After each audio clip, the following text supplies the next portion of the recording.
So good morning karon guys.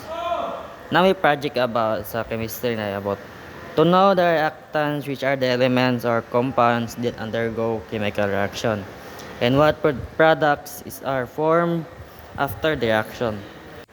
So my first example is oxidation of iron. The rust formation on iron objects like nails or sanding. So example is sa fork sa bike kay nalimtan sa gawa sa balay na uwanan.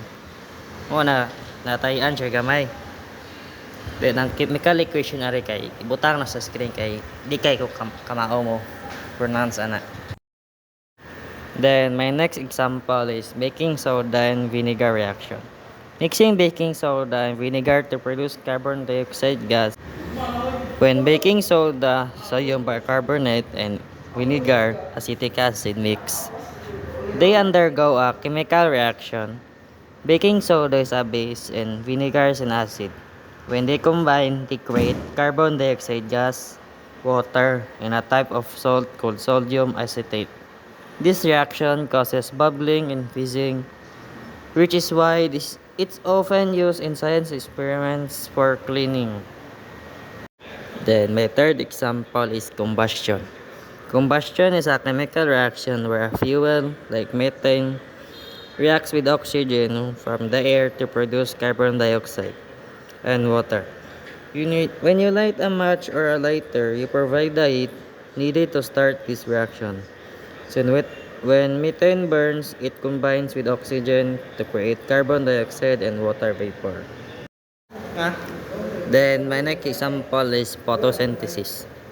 Photosynthesis is how plants make their food. They use sunlight, water, and carbon dioxide to create glucose, which they use as energy, and oxygen, which they release into the thin air. The chemical equation or process is insert ng naho. Then, in simple terms, carbon dioxide plus water with the help of sunlight turn into glucose and oxygen. So, my last example is digestion. With feelings. For example, Dano is eating food and digestion in the stomach. The chemical reaction is enzymes breaking down complex molecules into simpler ones.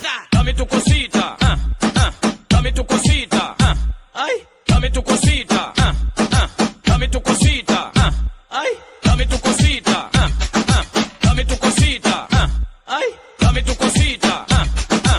Muerde para aquí, muerde para allá.